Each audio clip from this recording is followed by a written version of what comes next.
Wargi Bandung kembali lagi di Ngariung, ngobrol anak negeri untuk Bandung. Bagi wargi Bandung yang belum menonton Ngariung episode sebelumnya, bisa langsung scroll dulu YouTube channelnya Diskominfo Kota Bandung. Jangan lupa untuk di like, comment, share, dan di subscribe.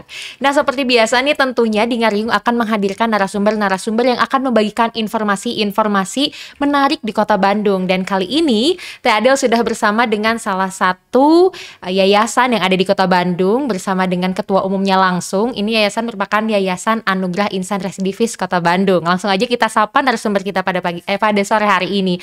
Halo, selamat sore Bapak. Assalamualaikum. Waalaikumsalam, selamat sore Teh Adel. Kumaha damang? Saya alhamdulillah. Alhamdulillah. Mungkin ini sebelum kita ngobrol, boleh memperkenalkan dirinya terlebih dahulu. Mungkin Baik. ada pengen wargi Bandung yang pengen berkenalan nih. Siap Teh Adel. Siap. Baik, nama saya Asep Juheri, biasa dipanggil Heri Coet. Wow. Iya. Saya Ketua Umum Yayasan Anugerah Insan Residivis, Ya. ya, atau Yayasan AIR, Ya, yayasan yang AIR. lebih fokus ke pembinaan dan pelatihan mantan napi. Nah, cukup menarik namanya Pak Asep tapi disebutnya Heri Coet. Asep Juheri, Heri Coet. Nah, itu tuh coetnya dari mana, Pak? Dari dapur. Oh. Heri. Oke. Bapak mungkin kesibukannya apa nih Pak sekarang? Kalau kesibukan saya sih selain berwira swasta, Ya. punya punya pekerjaan kecil-kecilan lumayan buat ke dapur ya. Ya. Saya sehari-hari lebih konsen di Yayasan AIR. Ya. Kegiatan saya lebih ke Yayasan AIR, dan selain ketua umum yayasan, saya juga sekarang masih menjabat jadi RW juga gitu. Oh, Ketua RW juga. di RW mana nih Pak? Di RW Kecamatan Babakan Ciparai, Kecamatan. Kelurahan Sukahaji, RW 6 Jamika. Bukan Jamika tapi Sukahaji, cuman Sukahaji, jalan-jalan Jamika. iya. Jadi masuknya Kelurahan Sukahaji, Kecamatan Babakan Ciparai. Sudah 3 periode. Luar biasa, Masya Allah. Jadi selain sibuk jadi ketua umum dari Yayasan AIR teh, Bapak juga sekaligus Pak RW ya. Betul.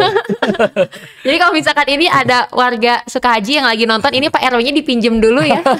Siap, apa kabar? Ya, Kang, tadi Bapak tadi ngejelasin tentang Yayasan Anugerah Insan Residivis. Betul. Mungkin bisa dijelasin apa sih Yayasan AIR teh, Pak? Baik, jadi kita ke belakang dulu ya. Ya. Jadi Yayasan AIR, Yayasan Anugerah Insan Residivis. Jadi harapannya cuma saya berpikir semoga Yayasan AIR ini menjadi anugerah buat Ya. para insan residivis. Residivis. Yayasan AIR ini saya bentuk di tahun 2018. Ya. Tapi dirintisnya cukup lama ya, tahun di 2000 ya. Jadi 18 tahun merintis yayasan ini. Entah kenapa saya ujuk-ujuk pengen kepikiran punya yayasan itu. Iya. Mungkin saking lamanya saya keluar masuk penjara. Ya. Saking seringnya keluar masuk penjara mungkin ya, sehingga ruh penjara. Biasa ngumpul-ngumpul dengan para napi di dalam, Ya. jadi sehingga sudah merasa jadi keluarga, Ya. gitu kan. Nah, yayasan ini saya buat, ini salah satu komitmen atau konsekuensi saya terhadap janji atau nadar saya kepada Tuhan, kepada Allah, gitu. Jadi saya sempat ketika bebas yang ke-8 kali, Ke-8 ya, kali. saya keluar masuk Ya. penjara 8 kali. Jadi yang bebas ke-8 kali karena seringnya di penjara dengan status ya residivis, sehingga saya merasa di marginal, dipandang sebelah mata, Iya. dibilang sampah masyarakat, tidak berguna gitu kan. Oleh masyarakat iya, oleh keluarga iya, oleh pengurus tempat pun iya. Di situ saya merasa ada tekanan, Ya. dan akhirnya sampai putus asa, frustasi, sehingga ketika saya bebas hari ke-60 saya bebas, saya langsung introspeksi diri di dalam kamar selama 2 bulan. Persis di hari ke-60 saya punya niatan, karena saking kecewa di marginal atau dibilang di marginal, akhirnya saya punya niatan untuk nanti malam saya akan gantung diri. Ya, sampai-sampai saya siapin 1 botol kerating deng yang kosong, isinya baygon, terus tali tambang ya kan. Nanti saya akan mau gantung diri. Persis malam itu lewat jam 12 malam ya, saya di sini gejolak Bergejolak, antara gantung diri dan jangan. Iya. Karena saya juga masih punya maksudnya punya ibu, bapak, adik gitu kan, Iya. yang gitu. Nah, saya akhirnya kembaliin ke Tuhan, ke Allah Subhanahu wa taala. Ya Allah, kalau memang saya diizinkan untuk gantung diri, izinkan saya gantung diri dan masukkan saya ke surga. Tapi pengen ke surga gitu. Oh gitu. Padahal tidak mungkin ya. Iya. Tapi dasar penjahat, licik. Gantung diri masuk surga ya kan. Dan yang kedua pilihan saya, ya Allah, kalau memang tidak diizinkan saya gantung diri, berikan saya kekuatan buat diri saya, dan maksudnya kekuatan biar bisa berhenti dari putau. Kebiasaan buruk saya pakai Iya. putau gitu. Dan kebiasaan buruk saya berbuat kriminal gitu ya. Eh, Berikan saya kesempatan atau beri saya peluang Iya. ya, agar saya sembuh dari putau dan agar saya sembuh dari dunia kriminal Iya. gitu kan. Dan berikan saya kesempatan kedua. Iya. Anggap Heri Cuet yang kemarin mati dan saya diberi kesempatan kedua, Heri Cuet yang baru nih, Iya. ya kan, yang jadi sisa umur hidup saya akan saya abdikan kepada mereka mantan napi atau keluarga besar mantan napi. Iya. Itu karena saya sangat merasakan sekali ketika dicap atau di stigma negatif ini bisa, ini saya buktinya sangat sangat sangat merugi. Merugi dan pasti frustasi, putus Iya. asa. Sehingga ya udah ambil jalan pintas saja. Gantung diri, bunuh diri, gantung diri. Ternyata Tuhan berkata lain. Iya, karena mungkin saat itu yang terpikir juga hanya itu ya Kang. Hanya itu, karena keluar di rumah juga udah nggak bisa. Iya. Karena malu segala macam, dicaci, dimaki, dihina, ya kan. Iya. Dapat, udahlah pokoknya berbagai macam, rasanya aduh, apa saya rugi banget gitu. Iya. Ini gara-gara tadinya mencuri narkoba akhirnya ya begini gitu kan. Emang saya nyalahin diri sendiri akhirnya. Nah, sehingga ketika persis waktu itu setelah saya punya niatan begitu, saya seakan-akan ada di bukan dunia, pokoknya entah apa, gelap lah. Pokoknya sekeliling saya ini gelap semua, gelap semua. Saya cuman yang bisa melihat itu mata saya melihat kegelapan. Nggak ada siapa-siapa, cuma gelap. Saya kan bertanya juga ke diri sendiri, siapa saya, di mana, ini kok gelap Iya. semua gitu kan. Dan persis waktu itu mau adzan subuh saya baru sadar, baru siuman, baru sadar waktu itu. Dan saya meraba-raba, Ini teh bener nggak masih atau mimpi? hidup, Masih hidup? masih, Iya. maksudnya bener enggak ini saya masih hidup atau udah di mana ya? Tapi saya lihat di kamar saya, Iya. di kamar saya, artinya saya masih hidup gitu kan. Tapi waktu itu saya sudah merasa yang tadinya sakau ya, di dalam kamar yang biasanya apa, kepala juga diadu-aduin ke tembok segala macam, Iya. sakit ya, pokoknya sakit lah, pokoknya sakit karena putau. Saya merasa sehat, sembuh kayak Seperti ada semangat dari mujizat dalam lah, saya gitu ya. dapat mujizat sembuh loh, Iya. gitu, sembuh. Terus akhirnya semangat lagi saya, oh ya berarti saya diberi kesempatan kedua. Tapi ingat, sisa umur hidup kamu, kali janji itu diabdikan Iya. kepada mereka mantan napi kan begitu. Di situ baru saya semangat lagi. Iya. Meskipun waktu itu saya tidak bisa beraktivitas maksimal. Iya. Jalan pun saya tidak bisa, duduk pun tidak pernah bisa lama seperti ini. Pasti harus nyender atau gitu. tiduran. Iya. Karena rapuh tulang-tulang saya gara-gara putau. Sampai-sampai ada lagi kata saya, ini saya udah diberi kesempatan kedua gitu kan. Iya. Ada keluhan lagi. Sampai-sampai keluar air mata, sehat, nggak lumpuh, tapi nggak bisa jalan. Akhirnya saya harus pakai alkohol, minuman maksudnya, Iya. minuman seperti Manson atau vodka, Iya. 1 botol, tapi bukan untuk mabuk, tujuannya hanya untuk, menurut saya pribadi hanya untuk terapi ya kan. Iya. Jadi 1 botol kadang untuk sehari aja, yang penting saya bisa beraktivitas. Ya siapa yang nggak sedih? Keadaan normal, kalau dilihat gini sehat, tapi dalaman saya rusak mungkin ya, Iya. jadi nggak bisa aktivitas. Akhirnya ya saya memakai minuman itu, tapi hanya untuk beraktivitas Iya. gitu kan, hanya untuk beraktivitas. Dan akhirnya saya beraktivitas Dan alhamdulillah saya bisa berhenti dari minuman tadi Iya. ya selama kurun waktu dari 2004 sampai 2005, artinya 1 tahun. Setahun. Dan persis di tahun 2005 kan waktu itu saya untuk bisa menghilangkan atau melupakan kegiatan buruk saya berpikir saya harus bisa bertahan hidup. Bagaimana dengan cara bertahan hidupnya? Yaitu dengan jualan. Ya. Di kaki lima, karena waktu itu saya punya tempat di kaki lima di Dewi Sartika.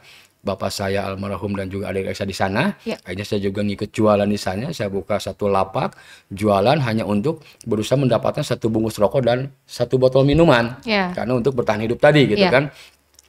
Tapi karena Tuhan berbicara lain, Allah berbicara lain dan memberikan memang rezeki, kesempatan, peluang, jalan sesuai dengan keinginan saya, dengan doa-doa saya. Akhirnya di tahun 2004 itu kelima saya kedatangan tamu tim sukses dari Jakarta untuk mereka bikin orderan ke saya 1 juta pieces spin.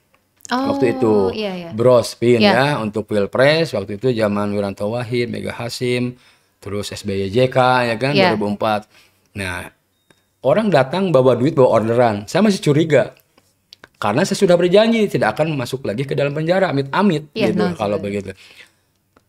Order dia, Kang, pesan pin 1 juta. Kamu jangan ngeledek, Pak, jangan ngeledek. Ini juga nggak ada 1 juta kata saya gitu kan. Ya ini benar serius gitu kan. 1 juta pieces, 1 juta pieces, kaget gitu kan. Ini saya ngomong, kenapa Kang?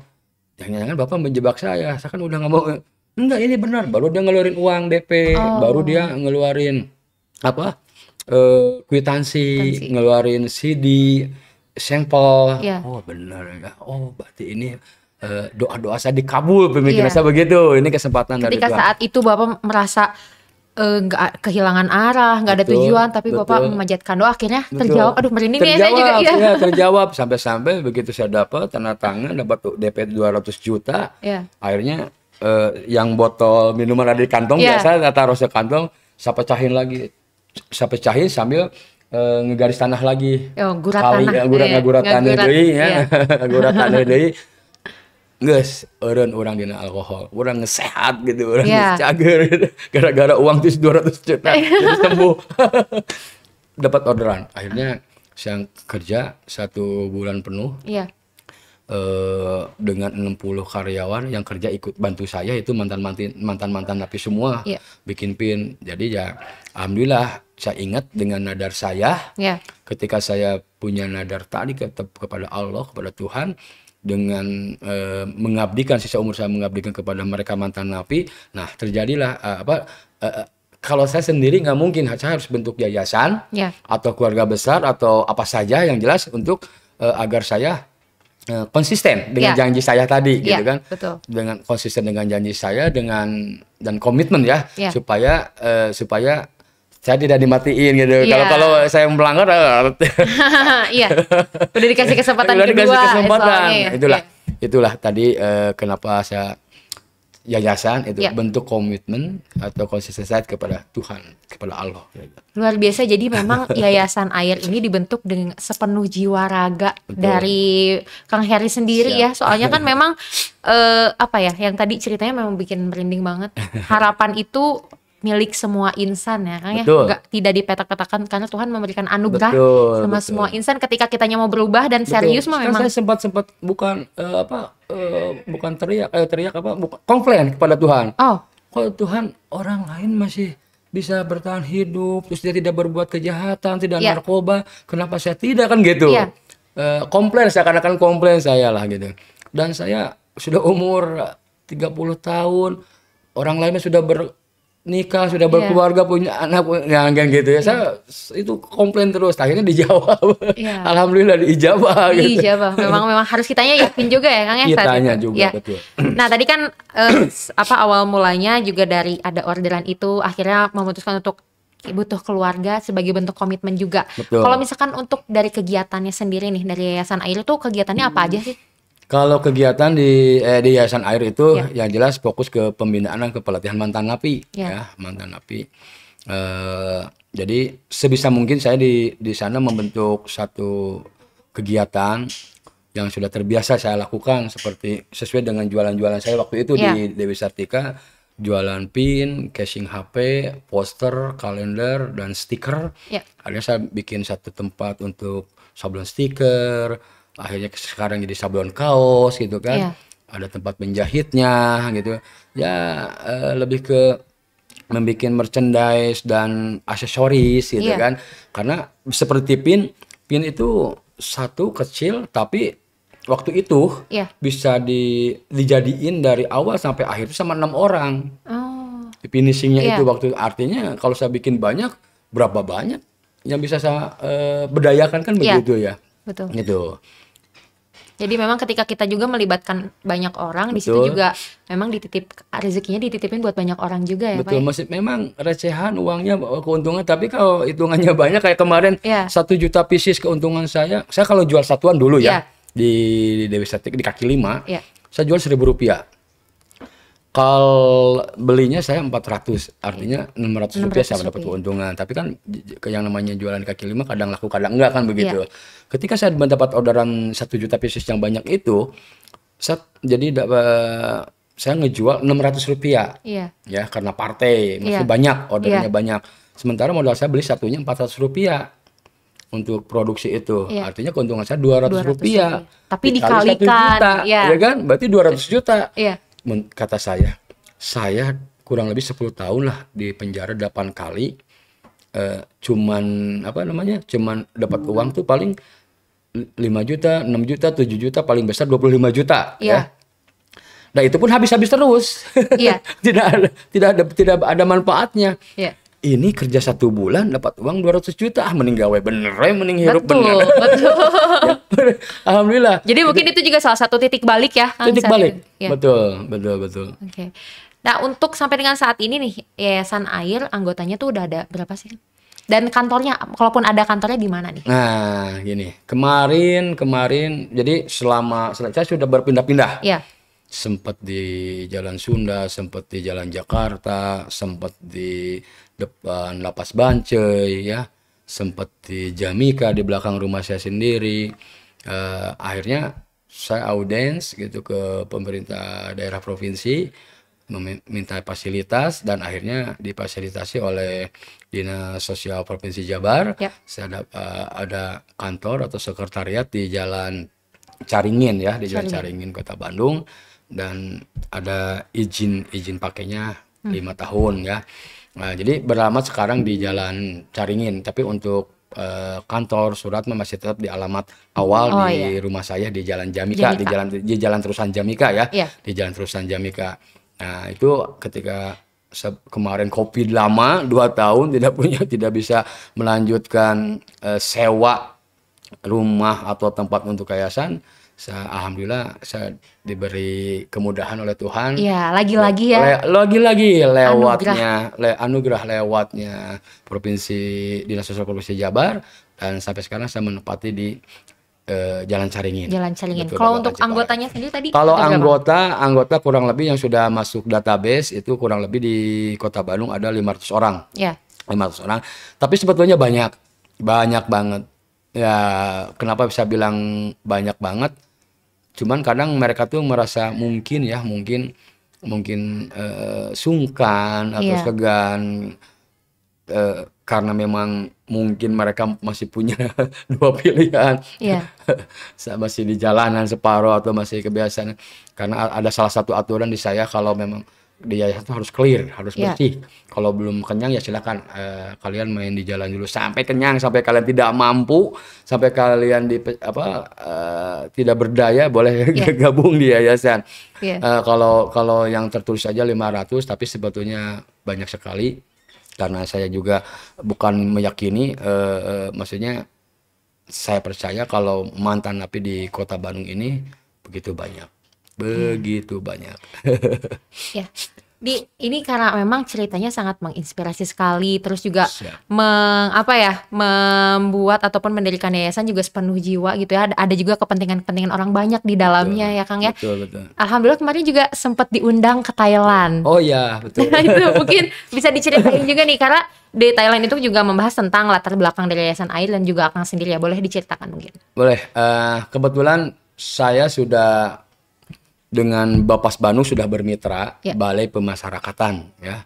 Balai Pemasyarakatan, di situ saya sempat direkomendasiin ke PBB ya, ke UNODC ya. Ada di situ ada Drag dan Crane ya, UNODC, dan saya akhirnya saya diakui oleh UNODC, Yayasan Air ini sudah alhamdulillah sudah diakui juga gitu kan. Dan kemarin ketika TIJ Thailand Institute Justice, ada kegiatan di sana terkait dengan pencegahan kejahatan dan peradilan pidana. Akhirnya dengan UNODC merekomendasikan Yayasan Anugerah Insan Selipis Heri Coet, kalau di Indonesia ada nggak mantan napi yang bukan sukses atau ya inilah. ada cerita. ya. Ada katanya Heri Coet, ya udah undang. Akhirnya saya diundang ke sana. Jadi mewakili Indonesia. Mewakili Indonesia. Luar biasa banget, subhanallah. Ya, mewakili Indonesia hanya untuk berbicara aib sendiri, bukan aib orang lain.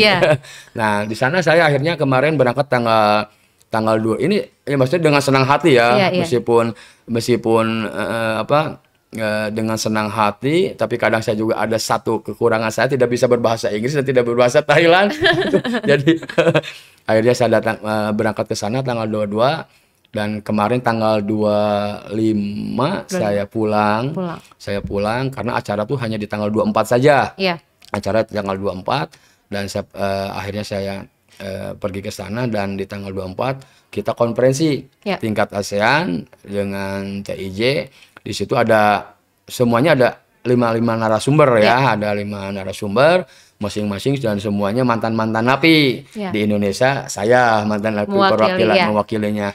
Ya hanya untuk di acara itu hanya untuk samalah seperti sekarang ini, yayasan itu latar belakang Heri Coet, latar bagaimana yayasan gitu kan, terus apa saja yang dilakukan yayasan terhadap para mantan kan begitu. Jadi ya seputaran aib lah. Tapi mungkin cerita menginspirasi kali ya, karena memang di luar sana mungkin kita juga nggak tahu ya apa yang dirasakan sama mantan napi yang baru keluar, mungkin mereka pesimis atau apa. Ini Kang Heri contohnya luar biasa banget sampai dengan sekarang ini, malah prestasinya luar biasa nih Kang ya. Amin. Kemarin tuh ada tagline-nya Kang Heri, dari residivis juga bisa berkarya produktif dan kreatif ya Kang ya. Betul. Karena memang betul. Jadi saya selalu ke rekan-rekan ke rekan-rekan XR atau ex residivis atau anggota yayasan. Saya selalu menyampaikan ke mereka dan mengingatkan ke mereka agar tagline ini, siapa bilang residivis tidak bisa berkarya, gitu kan? Kita buktikan kepada masyarakat kalau residivis pun bermanfaat untuk masyarakat, gitu kan? Ya, punten maaf, buktinya ya ini. Yayasan ini sifatnya sosial dan bisa membantu masyarakat, tidak hanya bisa membantu para mantan, masyarakat pun bisa. Karena di yayasan itu ada beberapa divisi, ada kebudayaan, ada olahraga, ada PKBM, ada LVKS, lebih ke penanganan anak di bawah umur, ABH ya, dan juga ada berbagai macam divisi. Saya melihat gambaran kecil daripada pemerintahan juga, gitu ya. Jadi kita tidak hanya mantan napi, jadi ada 1%-nya yang bukan mantan, seperti di PKBM, seperti di ini yang ikut sekolah pun jadi murid PKBM residivis pun tidak mantan napi, ya tidak hanya anak mantan napi, masyarakat umum pun ada. Dan saya tidak mengajari mereka. Makanya dengan tagline tadi, siapa bilang residivis berkarya, bukan artinya mohon maaf untuk jago-jagoan pakai baju residivis nggak jago, bukan untuk formen, tapi justru lebih untuk memperlihatkan dan supaya ingat terus kalau mantan napi residivis harus berkaya dan harus bermanfaat buat masyarakat. Betul, Begitu. karena mungkin juga memang walaupun mungkin di masa lalunya menjadi residivis, tapi masa depan adalah hak semua orang ya kan? Betul, di depan ada cahaya terang yang menunggu. Betul. Jadi ini juga bisa jadi motivasi buat wargi Bandung sekalian yang lagi nonton. Kita sebagai insan yang alhamdulillahnya mungkin ya semoga selalu dijauhkan dari hal Amin. negatif ya Kang ya. Betul. Ya harus tetap berkarya juga gitu. Betul, Karena betul, memang betul. setiap harapan itu pasti ada ya Kang. Asal Ada. kitanya mau Mau bergerak gitu ya. semua tergantung kita. Iya. Mau berhenti dari narkoba tergantung kita. Mau Betul. berhenti dari kriminal tergantung kita. Betul. Mau dari kejahatan lain tergantung kita. Semua kembali ke kita. Betul. Dan mungkin di Yayasan Air juga ini memberikan apa ya, lingkungan yang positif juga untuk teman-teman di Yayasan Air ya Kang ya. Betul. Karena kan memang Betul. tadi kata Kang Heri juga agak rentan juga gitu ya Kang ya. Betul. Nah ini jadi kenapa saya bilang rentan? Karena orang yang baru bebas dari lapas atau dari rutan mungkin sama nasibnya dengan saya. Ketika pertama bebas bingung apa yang harus pertama kali dilakukan. Iya. Mau bekerja apa, mau jalan kemana, mau berbuat apa, pasti itu. Iya. Lain hal dengan mereka yang memang pertama bebas tapi mau kembali lagi, Iya. itu mah nggak usah dipikirin gitu kan, terserah. Tapi yang mereka betul-betul mau berubah, mau merubah diri, Iya. mereka pasti punya, karena kondisinya lagi labil dan down, makanya mereka bingung bagaimana atau apa yang harus kita lakukan. Nah, saya saya ciptakan yayasan ini yaitu Iya. buat mereka yang pertama bebas, yang bebas siapa saja, yayasanlah tempat curhat, yayasanlah tempat sharing. Mau sharing apa saja terkait motivasi untuk agar bangkit kembali gitu kan, untuk membuktikan kepada keluarga, masyarakat kalau kita nih bermanfaat. Ayo sharing, ayo kita berjuang bareng-bareng dengan saya gitu. Luar biasa banget ini Kang Heri ini. Mungkin ini pertanyaan penutup ya Kang ya. Siap. Itu kan tadi kegiatan dari Yayasan Air juga banyak banget. Terus habis itu manfaatnya alhamdulillah juga udah banyak banget, hampir 500 anggota yang tercatat gitu ya Kang ya. Dan sekarang juga ada banyak pelatihan. Mungkin ini harapan dari Kang Heri sendiri untuk Kota Bandung khususnya untuk Yayasan Air nih seperti apa nih Kang? Baik, khusus untuk Yayasan Air ya. Iya. Harapan saya untuk Yayasan Air, mungkin sedikit saya menyinggung ke dinas terkait mungkin ya, pemerintah daerah.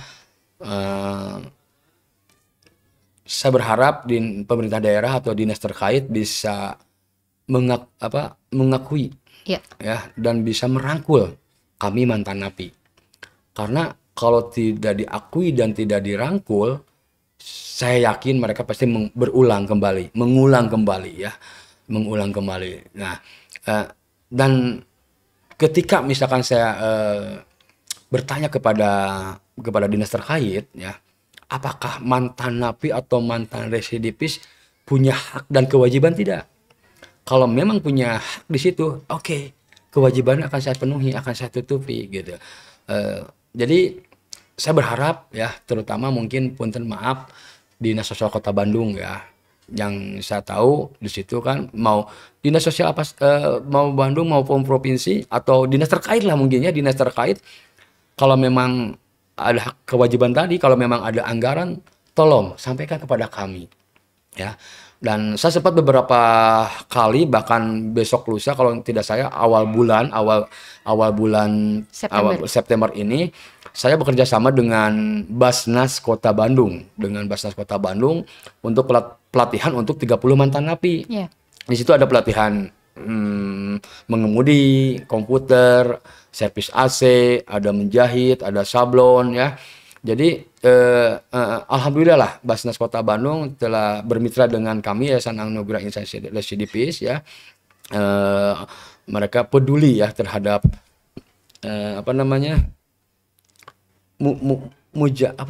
penerima zakat mungkin ya. Ya, penerima zakatnya. Ya, gitu kan. Jadi dengan bermitra saya, akhirnya saya merekomendasikan kepada Basnas Kota Bandung dan menyodorkan programnya, apa yang dibutuhkan mantan-mantan napi ya itu tadi, pengakuan dan perangkulan. Dengan cara apa Kang Heri? Dengan cara pelatihan-pelatihan. Saya kira pembekalan ini pelatih-pelatih ini cukup bisa membantu mereka dan membangkitkan kepercayaan dirinya gitu, agar mereka merasa oh iya saya diakui sekarang oleh pemerintah kalau saya mantan napi kan begitu. Terus saya dirangkul dengan, apalagi saya sangat bersyukur sekali ketika ada dinas terkait bisa menyalurkan, bisa menyalurkan. Saya sangat berterima kasih sekali kemarin dengan DLH dengan